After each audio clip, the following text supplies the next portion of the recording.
안녕하세요. 저는 이제 40대여도 소름이 돋는 여자입니다. 이혼한 지 이제 3개월이 다 돼가는데요. 이혼 후에 생긴 습관이 하나 있는데 그것은 절대로 깊이 잠들지 않는 거예요. 이혼한 후에 심적으로 괴로워서 수면장애가 오는 등 그런 이유는 아닌데 이제부터 제 사연을 들으면 그 이유를 다 알게 될 텐데요. 왜 우리나라 속담에 사람이 호랑이 굴에 끌려가도 정신만 차리면 된다는 속담이 있는지 아시나요? 저도 마찬가지로 이번 일을 겪으면서 늘 바짝 정신 차리고 살아야 한다는 생각이 확고하게 들었던 것 같아요. 세상에 믿을 사람은 아무도 없다는 생각으로 말씀드리자면 어찌나 그날 생각만 하면 아직도 가슴이 철렁거리고 끔찍한 일이라 치가 떨리네요. 어떤 일이 있어서 이혼까지 하게 됐고 그 후에는 어떻게 제가 된 것인지에 대해서도 생각하게 되었어요. 복사해서 가져왔는지도 잘 들어주셨으면 좋겠네요. 저는 20대 중반에 남편을 만나서 7년간 연애를 했지만 시어머니를 만났을 때만 해도 제게 참으로 예쁘게 대해주셨어요. 어쩜 이렇게 참으로 얼굴이 예뻐서 꼭 저가 젊었을 때를 보는 것 같네요. 감사합니다.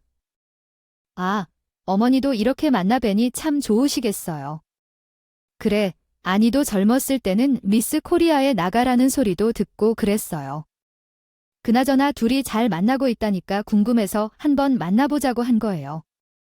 아유, 다른 아가씨 같으면 싫다고 했을 텐데 제가 궁금해 한다니깐 바로 오겠다고 하고 마음씨도 얼마나 착해. 꼭 우리 며느리가 되면 좋겠네. 그런데 갑자기 순탄하지 않았던 이유가 한 가지 생기고 말았죠. 바로 20대 후반에 부모님이 차례로란 것이요. 돌아가셨기 때문에 어느 순간 옆을 돌아보니 부모님이 세상에 없다는 공포보다 제 상황이 너무나 큰 약점이 되어버렸다는 기분이 들어서 서러웠어요. 착한 남편은 하루빨리 결혼해서 제 가족이 되어주겠다고 자신만만하게 말했지만 독불장군 같은 시어머니를 꺾을 수는 없었습니다. 굳이 제 같은 흠 많은 조건의 며느리를 받아들이고 싶지 않았던 거죠. 그래서 저를 만나는 사이에도 남편에게 계속 선자리를 주면서 우리는 헤어질 뻔한 위기를 몇 번 겪었고 말할 수 없는 어려움이 많았어요. 머리로는 이해할 수 있었지만 너무 외롭고 서러워서 그리고 본능적으로 시어머니가 절 반대하고 있다는 걸 알았기 때문에 용기 내서 인사를 가기도 힘들었어요. 그렇게 몇 년이 지났어요. 흘러가는 시간에 의지하며 모르게 피해왔던 것 같아요. 그리고 시어머니를 다시 만난 건 30대 중반이었습니다. 전에 만났던 시어머니와 생판 다른 사람이 된 것 같더군요. 차가워진 점이 없었죠. 사람은 각자 자리가 있는 법이다. 아, 너도 이제 자리를 찾아가야지. 20대 때와는 상황이 많이 달라졌잖아. 너랑 비슷한 사람을 만나? 아, 난 다른 건 몰라도 부모 없는 건 안 돼. 어머니 제가 여태 부모님 없이 크는 것도 아닌데 갑자기 겪은 일이었어요. 그래서 나를 불쌍하게 봐달라고 해요? 그건 아니잖아. 내가 너 머리채를 잡고 자꾸 흔들어 정신을 차리겠어? 내가 예정대로 행동하고 좋게 말했을 때 알아듣는 것이야. 좋을 거예요. 정말 너무해요. 전에는 분명히 제게 며느리가 되어주길 좋겠다고 했었는데 그때는 부모님도 계셨을 때였지만 너 지금은 고아야. 그래 나 속물이라고 실컷 욕해라. 근데 난 내 아들을 지킬 거야. 너희들 결혼은 어떻게든 못하게 막을 거예요. 무슨 수를 써서라도 우리 아들에게서 떨어지게 할 거라고. 아, 그리고 내가 너를 봐주고 있던 건 혹시라도 반대했다가 너희들이 사고쳐서 아이라도 낳고 오지 않을까 봐 참고 있었던 거예요. 허락했다는 듯 절대 아니에요. 어머니가 내 마음에 안 든다는 거 알겠습니다. 제 조건도 그렇고 자랑스러운 게 없지만 그래도 저희 두 사람은 8년 넘게 만나면서 한 번도 서로 마음이 변한 적이 없었어요. 우리들 오래 봬도 어머니도 아시잖아요. 아니 그렇다고 이렇게 미지의 결혼을 하려는 게 미쳤어. 언니, 어머니 뜻을 어떻게든 알아봐 주세요. 그렇습니다. 헤어진 적도 있었고 결혼에 대해 반대하기 때문에 포기한 적도 있습니다. 하지만 실은 그 사람이 없으면 안 될 것 같아서 그런 것입니다. 어머니께 허락을 구할 수 있을까요? 이 아이는 우리 아들에게서 멀어질 생각을 하지 않는 것 같군요. 누가 승리할지 한번 시도해보자고 했지만 시어머니는 우리를 떼어내기 위해 강력한 수단으로 남편을 해외로 발령시켜버렸답니다. 몸이 멀어지면 마음도 멀어진다는 말을 두 눈으로 명백히 알겠지만 제가 얼마나 우겨도 혹은 매달려도 어렵다고 판단하여 이 정도에서 헤어짐을 받아들이기로 결심했습니다. 더 이상 변경할 수 없는 조건으로 싸우는 힘도 부족했죠. 그런데 한 주 정도가 지난 후 갑자기 해외로 떠났다고 알고 있던 남편이 제 앞에 나타난 것입니다. 아니, 어떻게 여기 있게 되었어요? 전에 순간에 헛걸린 줄 알았는데 눈을 몇 번 비비고 다시 보았어요. 일단 들어가서 얘기하죠. 나 여기 있는 거 아무도 몰라요? 어떻게 된 거야? 대체 당신 여기서 나와 함께 있으면 안 되는 거잖아요. 설마 회사 그만둔 거야? 분명히 나한테도 비행기 탔다고 했잖아요. 그게 쉬운 거짓말 했어요. 엄마가 계속 반려 신청하라고 해서 대충 하는 척만 하고 안 했는데 아무리 생각해봐도 내가 당신 혼자 두고 갈 수가 없을 것 같더라고. 이대로 내가 가면 우리 진짜 끝일 것 같기도 하고 그냥 우리 반대든 뭐든 신경 쓰지 말고 같이 살자. 내 마음은 변함없어. 앞으로도 그럴 거고 뭐라고? 그래서 뭐? 평생 숨어 살기라도 하겠다는 거야?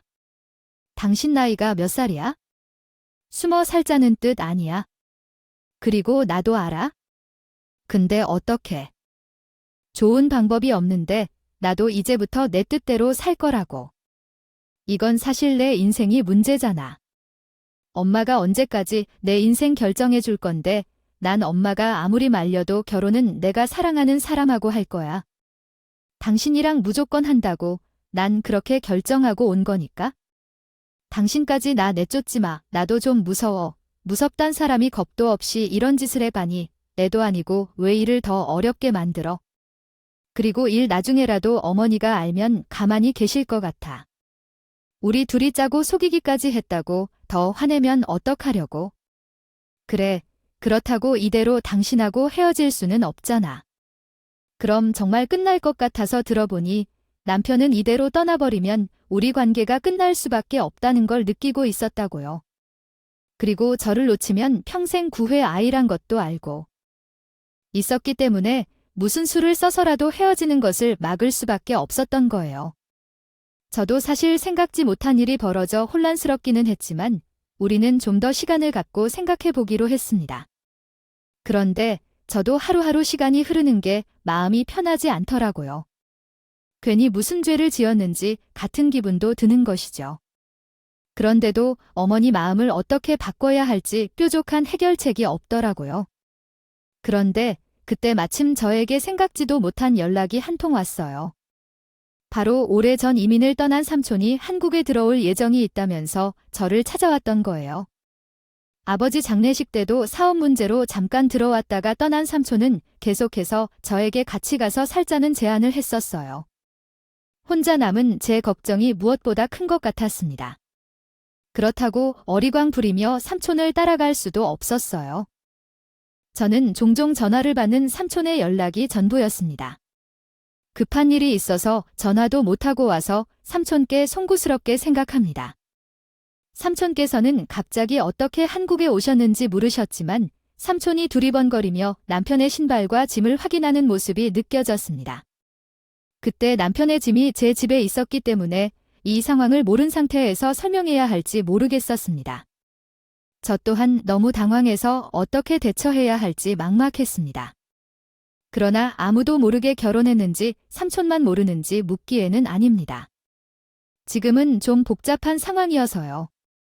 결혼해도 되는 나이에 이유가 있어서 이렇게 지내고 있는 것입니다. 동거라도 하는지 묻는 삼촌의 질문에 당장 대답할 수 없었습니다. 부모님께서 돌아가셔서 제 반대에 부딪혀 8년 넘게 만난 남자와 결혼도 못하고 그저 시간을 보내고 있다는 말을 차마 제 입으로 할 수 없다고 했어요. 아, 그게 누구야? 대체 어떤 놈이 이렇게 무책임한 짓을 하는데 생각하지 마세요. 삼촌이 오늘 그놈 얼굴 보고 갈 거라고 해서 빨리 오라고 해 당장 저도 모르게 눈물이 뚝뚝 흘러내리는데 삼촌은 그 눈물을 보고 대충 상황을 눈치챈 것 같았습니다. 그러더니 삼촌은 저녁에 남편이 오자마자 곧장 부모님을 만나고 가겠다면서 강하게 나왔다고 해요. 어떻게든 제 부모님 자리를 대신해주고 싶으셨던 것 같아요. 퇴근하고 온 남편은 삼촌을 볼 때 무릎을 꿇고 앉아서 한참을 호통을 쳐야만 했지요. 너는 남자라는 놈이 지금 이 꼬이 말이. 이번에 첫째인 은정이가 하나의 학원을 추가로 더 늘리고 싶다고 했는데 돈이 없어서 안 된다고 했어. 얼마나 마음이 아팠는지 알겠지? 공부를 하고 싶은 나의 자식에게 학원비를 하나도 못 주는 아버지 마음이 찢어지는 거야? 줄여도 학원을 2~3개는 늘리겠다는 말이야. 매달 용돈 30만 원을 주면서 그 외에 먹고 싶거나 사고 싶은 건 다 살 때 좀 되니 우리보다 더 부유한 어머니가 있으면서 아주버님과 신우분이 해줄 수 있는 것도 있는데 왜 항상 우리가 책임져야 하는 거야? 아니, 내가 진짜 이렇게까지 말을 해야겠어. 우리 형제들을 들먹이고 그런 말이야. 내 자식이 되어서 조금의 효도도 못하고 있어. 우리 엄마가 월세를 그렇게 요구하는 것도 아닌데 왜 그래? 어머니한테 사달라는 게 아니라 나한테 사달라고 왜 말 못하니? 하니까 모르는 거 매달 고정적으로 나가는 영양제 값만 해도 얼마인지 알아? 연금도 받으시잖아. 자식들이 용돈을 턱턱 주잖아. 근데 왜 그런 걸 나한테 사달라고 하시는지 모르겠어. 솔직히 말해서 이건 욕심인 거지? 본인들이 돈은 아깝고 내 돈은 안 아깝다는 거야? 뭐야, 그리고 내가 안 사준다고 들리잖아. 그러면은 우리 집에 와서 다 털어간다니까. 내가 있잖아. 애들 먹이려고 사던 비타민까지 쓸어가는 것도 모자라서 아이세 우리 집에 후시딘 연고까지 가져가는데 내가 그걸 어떻게 안 사줘야 해? 엄마가 연고가 필요했나 보지도 않고 사러 가기는 귀찮고 우리 집에 있으니까 그냥 가져가신 거 아니겠어? 너 그런 식으로 우리 엄마에 대해 평말을 하는데 그러다가 아주 큰 코 다쳐. 그러는 장모님은 뭐 돈 달라는 소리를 안 해. 장모님도 똑같아. 우리 엄마가 뭐가 똑같아. 용돈을 달라고 하길래 뭘 사달라고 하기를 해. 우리가 엄마 집을 찾아갔을 때 밥 한 끼 산 적 있어? 엄마가 매번 사주시잖아요. 결제 못하는 게 얼마나 죄송스러운 거 알아? 당신은 우리 집이 만만하지. 아이, 뭘 이런 걸로 만만하게 생각한다고. 아지 나와 그리고 그거야 참지 해버리시 아이. 어쩔 수 없는 거지? 내가 안 산다고 했어. 아니면 뭐 돈 아깝다고 하기로 했는데 장모님이 사주시잖아요. 화장실에 틀어박혀서 안 나오니까 그런 거지? 오죽하면 엄마가 그냥 계산을 하겠냐고? 오죽하면 사위한테 얻어먹고 싶지? 당신이 그렇게 치사하게 나올 때마다 내가 엄마 얼굴 보기 얼마나 민망한지 알아. 아이, 내가 지금 돈을 내기 싫다는 이야기를 하면서 정작 나는 손에 잡히지 않는 걸 원하는 것 같아. 날 완전히 혼란스럽게 만들어 아무것도 느끼고 싶지 않아. 사람들은 말이야, 신발끈이 풀려도 그를 묶을 수 있지? 매번 이런 식이야. 그래, 항상 그러더라고. 그렇게 치사하게 하다가 난 다 외운 채로 앉아 있을 거야. 이런 이야기를 하는 건 왜 해? 어쨌든 2주 뒤에 우리 엄마가 수술한다는데 그래서 어쩌라는 거야? 남편에게 이 사실을 알려야 해. 수술비가 필요하다면 물어보는 게 낫지? 그래서 혹시 못 준다면 장모님이 수술비를 부담하는 것은 무리일 거야. 아니, 엄마 수술비를 하나도 못 내주겠다고 해? 지금 이 사정들을 왜 말해? 거야, 여태까지 그렇게 잘 얻어먹고 민폐를 끼쳤으면 이런 일 한 번쯤은 통 크게 해드려 하는 거 아니야. 내가 왜 해드려야 해? 아, 잘해주는 거 아니야? 맨날 신발끈을 풀어주고 화장실을 가네 이런 오해만 봤는데 이참에 나도 돈 아낄 겸 뻔뻔해지려 했다. 아, 돈 못 준다. 내가 알아서 해. 남편은 우리 엄마가 수술하는데 정말 돈 10,000원 한 장을 보태지 않았어요. 제가 얼마나 황당한지 진짜 두고두고 말할 만하지 않나요? 이게 발가락 골절 수술이라고 해도 병원비가 꽤 나왔단 말이죠. 이번에 일부러 인실로 잡았는데 우리 엄마가 자식들 키우고 뭐 하면서 그동안 들어두었던 보험도 해질 한 상태였었다. 나아갔거든요. 그나마 의무과에서 일을 하고 있던 경진이가 지인 할인이니 뭐니 그런 게 대학 병원에도 있다면서 수술비는 안 됐지만 이비는 할인을 받게 해줘서 좋았어요. 경아, 정말 고마워. 이번에도 할인을 받아서 얼마나 운이 좋았는지 몰라. 내 덕분에 엄마와 오빠한테도 조금 우스웠을 수 있었어. 친구를 좋다고 하는 건 당연한 일이야. 그래도 10% 할인이 전부인데 보험도 없는 상황이라면 조금이라도 절약해야지. 이번 일을 2날이나 한 것도 아니고 우리 오빠와 나랑 둘이 긴급자금을 모아둔 걸 다 써서 병원비를 냈었어. 그때도 돈을 쓰는 걸 엄청 신경 썼어. 저희는 대학 등록금, 비상금을 모으려고 애쓰고 있어. 우리 오빠는 올케 언니한테 민감하게 돈을 빼오는 걸로 알아. 올케 언니한테도 눈치를 보이던데 우리 엄마의 수술비 때도 그랬어. 물론 정말 그랬어요. 올키 언니가 나에게 공개적으로 무슨 말을 했는지는 아니지만 암시적으로 수술비를 더 지불할 수 없느냐고 물었습니다. 또 우리 남편이 무슨 일을 하고 있는지 물으니 아무 대답이 없더군요. 우리 남편은 끝까지 수술비를 모른 척했는데 얼마나 비밀스러웠는지 심술이 다 타버렸습니다. 더 나아가 열이 쉽게 확 퍼졌던 일도 있었는데 수술이 끝나고 남편은 검은 비닐 소포를 들고 찾아왔습니다. 그 비밀이 무엇인 줄 알았더니 왜 피로회복제가 있어요. 유명한 그 약국에서 파는 것인데 한 상자가 아니라 3병을 덤으로 사왔네요. 제 거, 엄마 거, 오빠 거라고 하더니 나눠주는데 우리 오빠는 거부하며 버렸습니다. 할 말이 없어. 이게 얼마나 지나친 일인가? 내가 병원비에 너무 많은 돈을 들였을 수 있지요. 동생이 돈이 없다며 보낸다고 하는 것은 이해해주려고 100번을 생각했지만 벌써 일주일이 훌쩍 넘었는데 설렁설렁 나타나면서 고작 이런 피곤한 변명만 할 뿐이라 양심이 너무 없다. 아이고, 형님, 이렇게까지 던질 거면 어떡해요. 참나, 저도 그동안 일부러 안 왔겠어요. 밖에서 돈 벌기 바쁘다 보니 등골이 휘어도 일이 바빠서 못 온 것 가지고 난 제가 조카들한테 다 들었어요. 주말에 야구를 보러 가야 한다고 집 소파에 누워서 비나고 종일 바라보고 있었다면서 바람 보면 뭐가 바빠. 사위가 100년 손님이라고는 하지만 이건 정말 너무한 일이 아니야. 병이 산산조각 나서 여기저기 튀어나갔고 남편도 놀랐는지 당황한 채로 나름의 변명을 하다가 그게 오빠의 마음을 더 상하게 했다. 오빠가 회식이라고 되어서 만들었던 것인데 나가라는 소리를 지르자 간호사들이 달려와서 아수라장이 되었습니다. 그래서 진짜 병원에서 무슨 짓인지 저는 이해가 되지 않아서 팔리기 했어요. 남편은 슬리퍼를 질질 끌며 등장해서 무슨 일을 잘했냐며 억울한 표정을 지으며 있었죠. 그래서 그냥 안 보는 게 나을 것 같아서 우리 엄마도 그 얼굴을 볼 수 없게 나가라고 했더니 문 앞에서 서성거리더라고요. 결국 보안업체 직원들에 의해 쫓겨났다는 소리를 듣고 우리 오빠도 정말 놀라운 일이었어요. 한 번쯤 참을 만하다고 생각할 수도 있겠지만 그동안 쌓인 것이 얼마나 많았기에 그런 식으로 사람을 내보낼까 싶었어요. 어쨌든 우리 엄마는 수술 후 6개월이 되었는데 말이에요.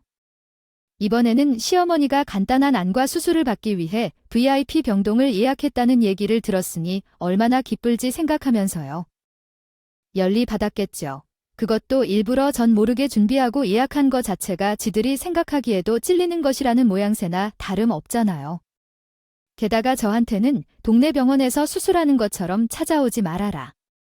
집에서 요양하다 하면서 말도 제대로 안 해주는 VIP 병실이 마을이나 되는 소리예요. 그날 저녁에 퇴근하고 돌아오는 남편한테 제가 슬쩍 말을 걸었어요. 물론 경진이가 몰래 알려준 거니까 제가 알고 있다는 사실은 비밀로 하고 말이죠. 어머님, 수술은 어디 병원에서 하기로 했어요. 아이 그래도 당신이 일을 하니까 내가 가서 수술하시고 회복하시는 걸 지켜보는 게 낫지 않을까 싶어서. 에이, 당신이 웬일로 그런 짓을 하겠다고? 왜 됐어. 내가 그날 회사에 이야기를 해서 미리 연차를 써놓은 연차를 써서 쉬고 있는데 정말 대단한 것 같아. 함께 놀러 가자던 의견도 무시하더니 내가 재택근무를 하고 있기 때문에 간호도 도와주겠다는 당신의 예기치 않은 반응에 좀 이상했어. 왜 아이는 계속 바가지를 긁고 그러는지도 이해가 안 가고, 형은 해외에 있고 동생은 부산에 있는데 나한테 연차를 쓰라고 하고 우리 엄마를 보살피라고 하는 걸 누구도 할 수 없는 상황인데 왜 당신이 먼저 나서서 해야 한다고 말하지 않았는데 이젠 연차를 다 사용해버렸는데 왜 이러는 거야? 동네 병원에서 수술을 받는 건 알려주지도 않고 온 것도 누군데? 나가서 그 역할을 맡아야 한다고 하는데 애들을 데려다 주는 거 앞으로 나 해줄 테니 어머님 옆에 있을 건데 애들도 당신과 시간을 보내는 걸 좋아할 거예요.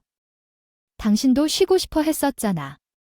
어머님 가나면 쉴 시간이나 있을까 하니 굳이 내가 연차까지 써서 우리 엄마를 보살피겠다. 당신이야말로 왜 그런 고집을 부릴까? 내가 알아서 할 테니까. 당신이 맨날 혼자서 우리 엄마 챙겼다면 생색을 냈잖아. 이번에는 자식이 내가 챙기려고 그런다. 왜 당신을 고생시키려고? 아이, 그리고 애들 밥은 어떻게 할 거야? 당신이 밥을 해줘야지. 왜, 아유 웃겨. 언제부터 나를 그렇게 생각했다고? 그리고 애들, 알아서 학원 근처 편의점 가서 밥 다 사 먹어. 혹시 나한테 말 못할 거리라도 있을까? 어머님이 동네 병원에서 수술하시는 게 아니라 대학병원에서 수술 받는다던데. 설마. 그런 건 아니야, 아이예요. 우리 엄마가 무슨 그런 간단한 수술이라고 하는데 돈 있어서 대학병원에서 수술 받고 그러려고 해? 내가 말한 게 그러했잖아. 그런 건 절대 아니야. 우리 엄마 수술할 때는 10,000원짜리 한 장 안보해놓고 어머님 수술은 대학병원에서 VIP 병실에서 해주고 그런 게 아니지. 그러면 나 정말 가만히 안을 거야? 무슨 말, 그런 건 결코 아니야. 아이, 내가 돈 있어서 뭐 A씨 엄마 수술 때문에 머리 아플 게 더 없는데 말이야. 그만하자, 진짜 아니야. 나한테 뭐 숨기는 게 없어. 당신, 지금이라도 나한테 말할 게 있으면 바로 말해. 지금이라도 솔직하게 말하면 바가지 덜 걸리고, 아이, 없어, 결코 없어. 내가 당신한테 뭘 숨겨야 해.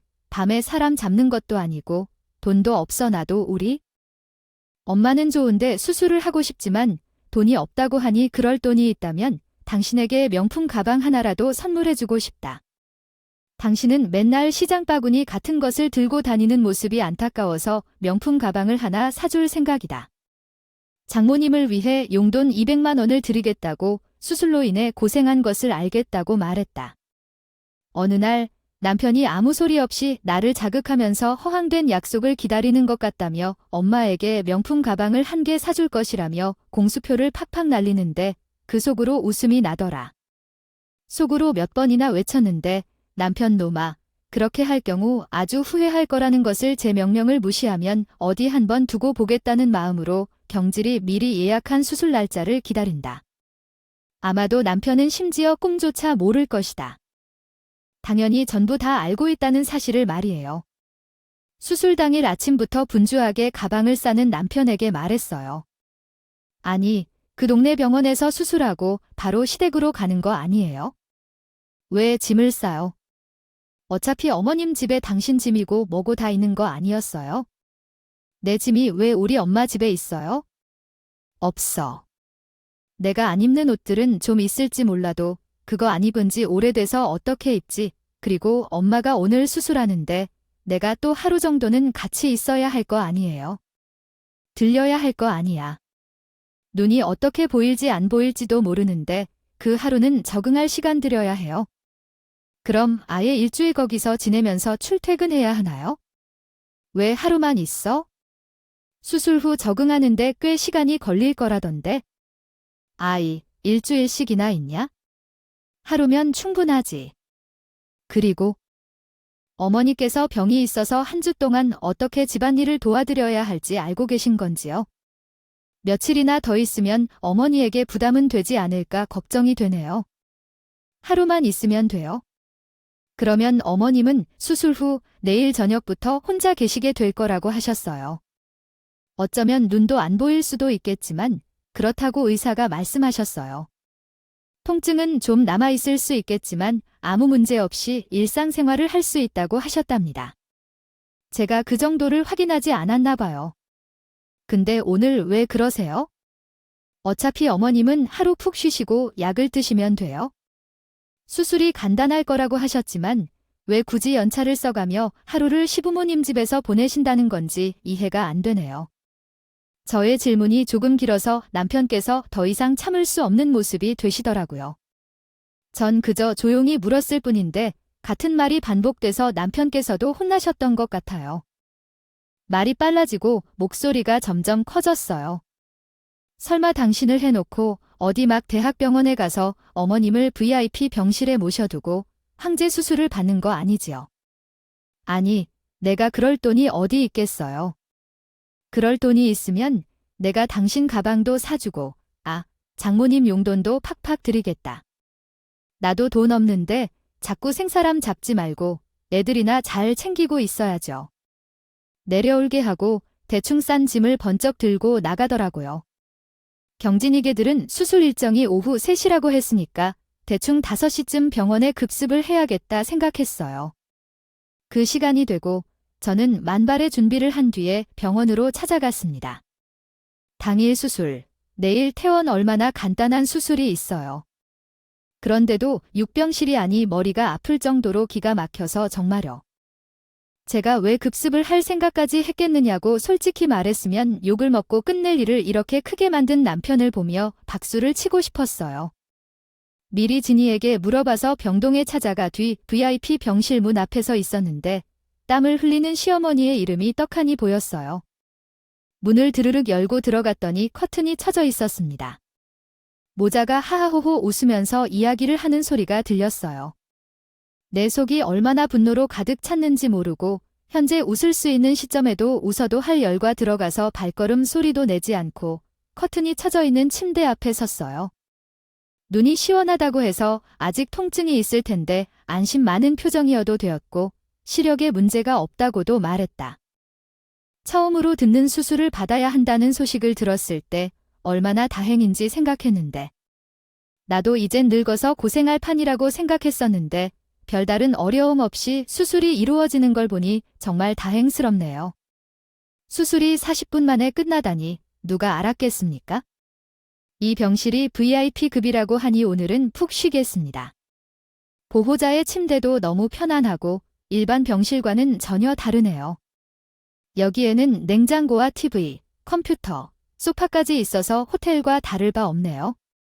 연차를 사용하여 호화로운 기분이 들어요. 아니, 엄마가 비싼 돈을 내는구나. 집에 있어야 할 텐데 머리칼을 만났을 때는 나를 비키며 잔소리를 듣곤 했을 텐데. 하루를 푹 쉬고 생각해보니 정말 기분이 좋습니다. 그 순간 커튼을 여니 시어머니 남편이 깜짝 놀랐습니다. 왜냐하면 애구머니나 하며 꽤 큰 소리를 지르던데 두 사람 얼굴이 오히려 빨개져 있었거든요. 지치셨나요? 마치 개가 물거품을 내는 것처럼 생각되어 제가 저승사자로 보인 모습을 얼마나 우스웠는지 보면서 그 모습을 사진으로 남겨두고 싶었던 생각이 저절로 들었어요. 조금만 더 여유가 있었다면 휴대폰으로 사진을 찍을 텐데 아쉬운 마음이 들었죠. 아니요, 이 대병원이 동네 병원이면서 엄마네 집이었어요. 그분은 엄마 수술이 끝나면 집으로 바로 돌아가서 하루만 머물다가 온다고 했거든요. 그런데 여기서 어떻게 찾아오셨나요? 경진 씨가 입사했다고 했으니까 그래서 당신은 언제부터 그런 걸 알고 있었을까요? 저 정말 믿을 만한 분이라고 생각했어요. 하지만 경진 씨 자식들이 그렇게 소극적이고 것들을 다 일러주는 줄은 상상도 못했네요. 그런 걸 언제부터 알고 있었나요? 당신이 병실을 예약했을 때부터 알고 있었어요. 그게 중요한 게 아니죠. 지금 나 당신에게 보여줄 것이 있어서 찾아왔어요. 어머니, 제게요. 이번에 정말 멋진 선물을 받았거든요. 뭐예요? 남편이 무슨 소리를 하냐는 듯이 저를 빤히 보더니 준비해두었던 값비싼 명품백 사진을 들고 기겁했어요. 남편이 기가 차다는 듯이 헛기침을 했는데 여기까지 찾아와서 명품백 사진을 보여주었어요. 일시보호 시설이라고 하길래 어머니께서 VIP 병실로 가는 건 아니라며 명품백을 주고 우리 엄마께 200만 원 용돈을 보내준다고 말했었죠. 지금 내 눈앞에서 일단 용돈을 보내라는 게 아니라 병원에서 찾아와서 해야 한다는 소리를 들었어요. 그런 거야? 진지하게 이런 것부터 물어보는 게 맞는 거 아닌가요? 잘 됐겠지? 동네 병원에서도 할 수 있는 간단한 수술인데 이렇게 최상급 의료를 받는다니까요. 장비가 VIP 병실까지 갖춰져 있다면 정말로 잘 되었겠지요. 경진이가 내두르다. 효자라고? 아니, 가만 듣자 하니까 황당해. 우리 아들이 돈 없는 사돈한테 용돈을 보내고 명품 가방을 사주고 해야 하냐? 응, 욕심도 적당히 부려야지. 지금 와. 우리 아들이 내 수술비 대주고 이렇게 좋은 병실을 예약해줬으니까 똑같이 받아내야겠다. 이 말이야. 아이야, 어머님이 동네 병원에서 수술한다고 거짓말 치면서 거짓말이 아니면서 저한테 약속을 했거든요. 어머님 약속은 지켜야겠죠? 우리 엄마 발가락 골절 수술할 때 돈이 없다고 10,000원 한 장을 못했으면서 어머님이 간단한 수술하면서 이렇게 돈을 펑펑 쓰는 데야. 그런 정도도 제게 못해주겠어요. 그리고 신혼 초에 돈을 벌어 집을 장만하고 재산을 쌓아나갔습니다. 저 때문에 어머님이 집값 걱정하지 않고 잘 살고 계신데요. 저와 우리 엄마도 그분께서 그 정도의 도움을 받아야겠지요. 당연히 제가 어떻게든 모은 소금으로써 그동안 공들여 쌓아온 소통을 한꺼번에 전해드리듯이 말씀드리자 우리 시어머니는 입을 다물더라도 솔직히 우리 엄마의 수술비를 내지 못했어도 이렇게까지 하지 않았을 텐데 얼마나 착한 일인지요. 시어머니께서 아들이 잘못 거했음을 이해하지 못하고 말씀하지 못하셔도 언젠가 사정을 고려하면 매우 서운할 수 있는 일이라고 누구나 알 수 있죠. 아이를 정말로 수술하고 회복시켜야 하는 우리 엄마 앞에서 이런 짓은 저의 얼마나 어리석은 행동인지. 그냥 집에서 이 과정을 이야기하는 게 좋지 않을까요? 당신의 이야기를 들어주고 있는데요. 집에 돌아가서 이야기해보자고 할 테니. 여기서 뭔가 소란을 피우면 좋을 게 뭐가 있을지 용돈은 송금만 하면 끝나는데. 내 명품 가방도 선택만 하면 끝나는 거인데 어째서 큰 소란이 발생할 일이 있나요? 그냥 골라주세요. 당신이 확실한 대답을 주고 행동할 때까지 여기서 기다리고 있겠습니다. 우선 엄마에게 용돈을 보내는 일부터 해야 할 것 같아요. 어려운 일은 아니잖아요. 이미 VIP실에 입장했는데 여기서 다투면 서로 이상한 모습이 될지도 몰라요. 남편은 울며 겨자 먹기로 200만 원을 엄마에게 송금하러 가던 중에 송금이 완료됐을 때 언제나 혀를 깨물었죠. 그리고 5분 후에 엄마가 남편에게 전화를 걸었습니다. 잔소리 좀 듣고 왔니? 라고요. 갑자기 제 통장으로 시어머니께서 200만 원을 보내주셨다는 알람이 울리는데 이 돈이 잘못 보내신 건 아니에요? 시어머니가 저에게 이렇게 큰 돈을 용돈으로 갑자기 주실 일도 없고 아무튼 다시 송금할 테니 시어머니 계좌번호를 부탁드릴게요. 아이씨, 아니에요. 시어머니, 그 돈은 용돈으로 드린 돈이 맞아요. 지난번에 발가락 수술하실 때 저가 돈이 없어서 수술비를 못 내고 그래서 참으로 죄송합니다. 아무튼 시어머니께 드리는 용돈이 맞으니까 제게 돌려주지 마시고 시어머니가 사고 싶은 거 사세요. 남편이 제 눈치 한번 보면서 우리 엄마랑 통화하고 계셨다고 하더라고요. 아이씨, 용돈을 제대로 챙겨주신 적이 없다면 우리 엄마가 돈이 잘못 들어온 것 같아서 다시 돌려달라고 전화하셨겠죠. 시어머니한테 그렇게 용돈을 퍼부으면서 우리 어머니한테 200만 원을 보냈다고 할 때는 잘 못 보낸 것이라는 얘기를 들어야 할 것이며 아참 우리 어머니도 사위에게 용돈을 못 받아온 적이 있으면서 그런 얘기를 하겠느냐고요. 남편이 전화를 끊자마자 남편에게 말씀드렸어요. 가족은 간의 가족, 내 가족은 나누자는 것도 아니고 누구는 최고급 수술을 받게 해주고 누구는 10,000원 한 장 안 보태는 것이 맞는 일인가요? 제가 어머니를 VIP 병실에 입원시켜달라고 한 적도 없어요. 앞으로는 서로 공평하게 지내자고 할게요. 아이 그리고 어머님, 우리 아이들이 이제 수능을 준비해야 하고 성적이 중요한 시기라 학원에 보내야 하는데 돈이 부족한데 어머님도 조금 돈을 주셔야 할 것 같아요. 적꿀이 다고요? 알겠어. 알겠다. 알았어. 아, 눈도 피곤하고 정신도 없어. 죽겠는데 잔소리 좀 그만해 하라고. 내가 앞으로는 주의할 테니 나도 아들이 여기에서 잡아줄 거라고 해서 왔는데 내가 부탁한 건 아니었다. 나 같은 사추하게 얘기할 것도 없고 내놓으라고 했겠니? 아이고, 아무튼 우리 아들이 수술비는 망가진 거야. 치사한 일이었으니까 나도 사과하겠어. 아이, 그래서 미안해. 나도 너무 그때 좀 삐걱대었어. 미안해. 이제 그만해. 그래, 그 사과가 진심인지 아닌지는 모르겠지만 어머님도 수술을 하셨으니까 여기까지 할게요. 어머님도 이왕 VIP실 예약하고 비싼 돈 낸 것 푹 쉬세요. 아, 수술한 부분에서 빨리 회복하세요. 당신은 집에 돌아오면 나와 나머지 이야기를 좀 하고 말이야. 단지 200만 원에 그걸 보냐고요? 아니죠. 당연히 제 명품 백을 받아내야 하지 않겠어요? 얼마나 뒤처져서요. 붙여낸 돈이 많으면 VIP 병실을 예약했어요. 제가 경진이한테 들어오게 된 그 병실 하룻밤에 대한 가격을 잘 알고 있었는데요. 다음 날 슬쩍 눈치를 살피며 집으로 돌아온 남편에게 먼저 소를 내밀었어요. 당신이 가지고 있는 비상금 통장을 탈탈 털어내놓지 그래. 내가 뒤져서 찾는 것보다 당신이 순순히 내 것을 주는 게 좋을 텐데 처음에는 그런 거 없다고 뻐기다가 자식들까지 합세해서 내놔라. 내놔라 하니까 슬그머니 보여주더라고요. 이야, 그동안 상여금으로 받았던 걸 야금야금 공친 돈이 꽤 많대요. 남편이 찍소리도 못하게 트집을 잡자 그 통장을 제가 꿀꺽했어요. 남편이 망연자신했지만 입만 떡 벌리는데 통장이 두둑해서 제 마음까지 두둑해지는 기분이었어요. 나한테는 그렇게 아니라고요. 뻐기기 시작하자마자 그 정거장에서 내려서 현장으로 들키니 뒤도 민망한 것 같아서 통장을 제 주머니에 넣었는데 아무 소리도 못했어요. 그 돈으로 우리 아이들의 단과 학원을 하나씩 더 보내고 대학 등록금으로 사용하면 되겠다고 생각했어요. 그리고 명품 가방은 당연히 받아야겠죠. 물론 받는다고 해서 어디서 들고 다니는 곳이 있는 것은 아니지만 그래도 받아놔야 완벽하지 않을까요? 당장 비상금 한 푼도 없어서 도대체 어떻게 살지 기대가 되기 시작했어요. 그 이후로 저는 앵무새처럼 명품 가방 사진을 보여주며 내놔라 했더니 남편이 사줬어요. 가짜일지도 모른다는 생각에 백화점에 가서 한 번 더 확인했어요.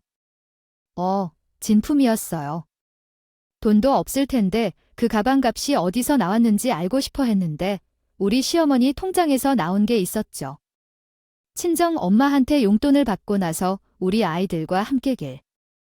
돈이 나갔다고 끙끙거리더니 결국 남편께 가방을 사주겠다고 돈을 주었다고 했어요.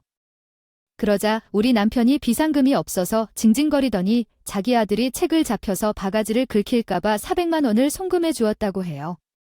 일부러 시어머니께 자랑하려고 나가버리면서 아주 배가 아프다 죽어버릴 것 같다고 하는데 그 모습이 얼마나 통쾌한지에 아이가 그렇게 작은데 400만 원이나 하는구나. 아이고, 뭐 휴대폰이나 지갑만 나오면 끝이지만 그걸 400만 원을 주고서 미친 짓을 했다고 해 미쳤어. 그럼요. 이게 다 떡하니 박힌 로고 값인가 계신데요. 어머님, 잘 사용하시겠다고 한다.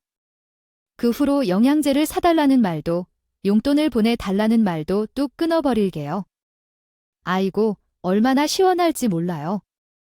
이럴 줄 알았으면 중기에 한바탕 하나는 했겠네요. 생각도 들었고 사건에 대한 신호도 알게 되었는데 얼마 전에는 해산물을 저에게 잔뜩 보내셨다가요.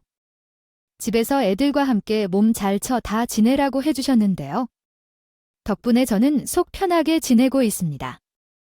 여러분도 제가 겪은 일 같은 건 없길 바라면서 이만 제 긴 이야기를 마무리하겠습니다. 감사합니다.